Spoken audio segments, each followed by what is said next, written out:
Let's talk about 5 signs of abandonment. If you experience these, you were most likely abandoned as a child, and the reason why it is important that you understand this is, well, first of all, you have to heal that, otherwise it's just gonna fuck your life. At some point in your life, you're just gonna crash, you're just gonna be exhausted, or you're gonna have an identity crisis, like I'm having right now.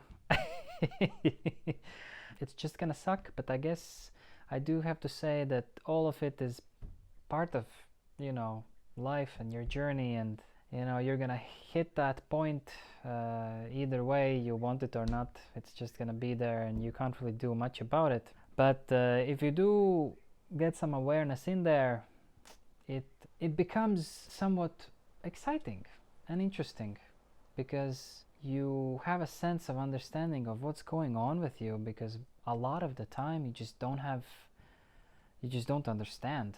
You just think that there's something wrong with you. And I assure you, whatever you're feeling, whatever is going on, unless you're mentally really, not there, which is a very small percent of people, but I can assure you there's just nothing wrong with you. If you're experiencing at least 3 or even all of them, then there's a high likelihood you were just abandoned as a child, and you maybe are not aware of it yet. Thing number 1, when you get overwhelming feelings, when life becomes really, really overwhelming, and you just have this feeling that you need to cry, and you think about opening up to, let's say, your mom or your brother or maybe your partner or any friends, you cry, you just tear up, which is totally fine. But the weirdness starts where you feel that there is something wrong with you if you need other people to regulate these emotions, this overwhelming feeling. You literally feel bad about feeling that you need somebody. That's the sign that you feel bad, and you feel that there's something wrong with you, that there is this need that wasn't met as a child, but you're probably not understanding it. You're not aware of it, but you have this need, you have this really, really big desire for someone to just come and give you a hug, and you feel like you need to cry, and you would cry in that situation. And so you feel bad about feeling that way, and you feel that there's something wrong with you, that you would want another person to tell, this overwhelming feeling, to be vulnerable, to be open, to just be weak and just collapse in those really overwhelming feelings. You feel bad about that. You feel there's something wrong with you. But there's not. There is not. There's nothing wrong with you. That is a normal need. What you want to understand about this is that there obviously needs to be a balance. You can't only be self-regulated. It is healthy to have other human beings there. You were a child, and part of healthy child development is the closeness and the caring of your parents, of your mother, your father. So you grew up as someone who was regulated by your parents. But then later on in life, you do have to learn how to self-regulate. But there needs to be like a balance. You need to have some people, and you need to be able to do it yourself as well. But you can't go to the extremes, to only one extreme, to only think that you should be capable to always self-regulate yourself. No, that's not healthy. Healthy is somewhere in the middle between that. You don't also go to the other extreme, and every time you feel overwhelmed, you go to other people and they have to regulate you. No, there needs to be like a balance between the two, You need to be somewhere in the middle. You get what I'm saying? So that's sign number 1. Sign number 2. This one is about you generally feeling safe in your own body when you're not doing anything, when you're just being. One good way of telling if you feel safe with yourself and in your body is if you go to social events and you don't need to drink, you don't need to use anything, no substances, to just feel comfortable with other people, and you feel like there's nothing that they can say or do that is gonna threaten you. Well, unless they attack you.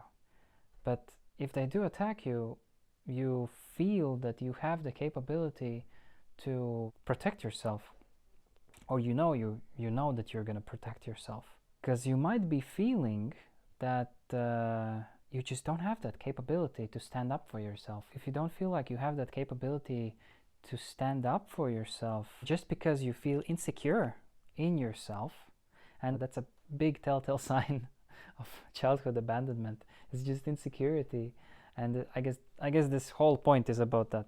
But again, there's nothing wrong with you. There's nothing wrong with being insecure. It's just something you have to work through. You have to heal it. So if you don't drink or use substances, you feel on the edge. You feel like you have to keep it all together in front of all of these people.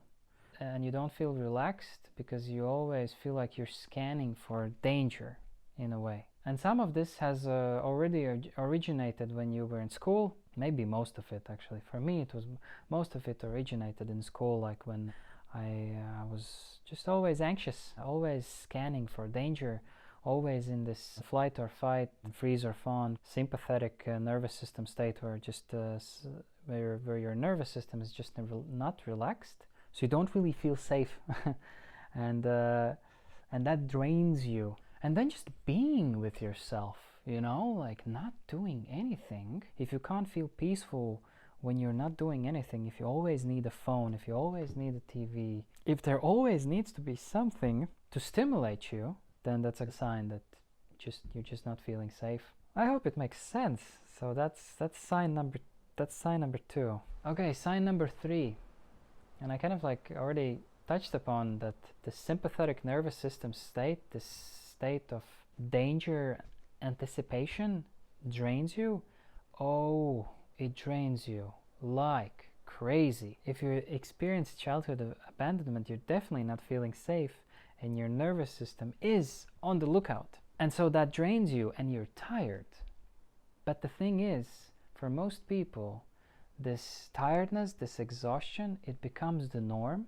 So you have gotten used to just pushing yourself through all of that exhaustion that you're feeling. And maybe you don't even notice it, that the things that you do, you always have to push yourself to do them. It's not like they pull you, it's not like you really want to do them, but you always have to push yourself. And there's nothing wrong with pushing yourself, but again, there has to be a healthy balance between you wanting to do something and you pushing yourself, and having some of that discipline that is associated with pushing yourself. But it can't just be always pushing. It can't always be from a place of lack of energy. You lack the pull towards that thing, so you always have to push yourself. And the thing is, your standards are so high. Since you were abandoned as a child, you feel like you need to do to be enough, So you do push yourself, and by doing this you just exhaust yourself, and over time it can just look like a cycle of you pushing, you get sick because the body can't do it anymore, and then you're out for a few weeks, and then you get better, and then you push again, and then again that happens, and you just go through the cycle all the time. So there's an underlying exhaustion that you always have felt, but you might think that this is just weakness, that I am weak, and for that reason I'm just gonna push through because that means I'm strong. But that is bullshit. No, it's not supposed to be only push. You're not supposed to be tired all the time. And the thing is, your system is running on adrenaline and cortisol because you're always scanning for danger, and that drains the system slowly. But at the same time, you have this emptiness within you that says that you're not enough if you're not doing, so you do anyways, and you push through it. And that sucks. I've lived it. I've lived it most of my life. I had written down 5 things, but actually I covered this exhaustion and pushing yourself kind of in one thing, because my fourth sign is actually that you do feel that you have to push yourself. So that's the 4th thing, that you feel like you have to push yourself. And I feel like I kind of explained it already.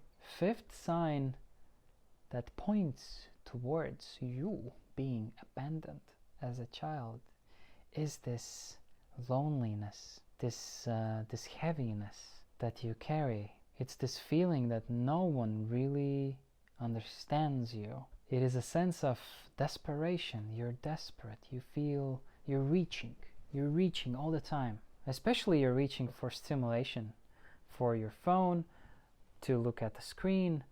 Like, it's hard to just remain with yourself without anything. You always have to do to not fully feel this void that was created when you were just a child.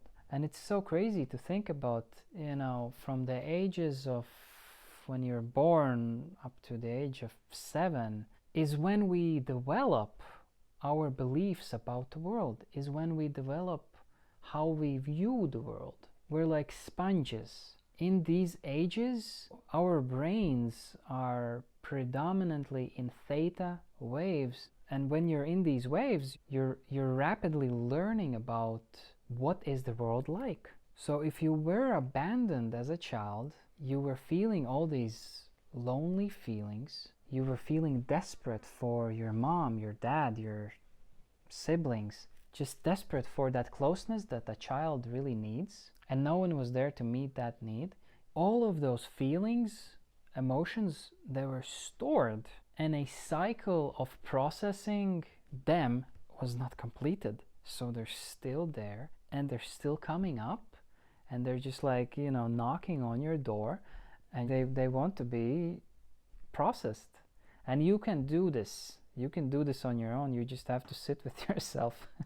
Like, literally, it's not rocket science. It's just you have to stay with yourself and not do anything. And every day, by doing that, over time, you just meet these emotions, and you have to meet that little kid that was abandoned, and you have to reparent that kid. You literally have to imagine yourself being with that kid, being there and comforting that kid, giving him compassion, understanding yourself in a way. You're just like giving yourself compassion. You understand that, this kid was just, he was a small kid, and he was abandoned, and it sucked. And that imprint was left, and that imprint needs to be surfaced and lived through again. These emotions that are surfacing, this loneliness, this void, it needs to be relived. And in a way, this cycle, there's this doctor, Peter Levine, he talks about this, that the cycle needs to be completed.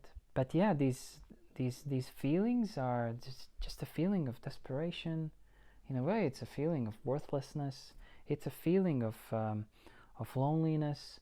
It's a feeling of no one understands me. Something's wrong with me. And these are all just emotions. They're okay. It's just you feel bad about the fact that you're feeling them.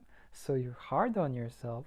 You're thinking that I'm this many years old and I still feel like a child. But really, you haven't processed that void that was left in that kid. And you are the best person to reparent yourself. And that's what you have to do. Those are my 5 signs that point towards the fact that you might have been abandoned as a child. Hope it was useful. Bye.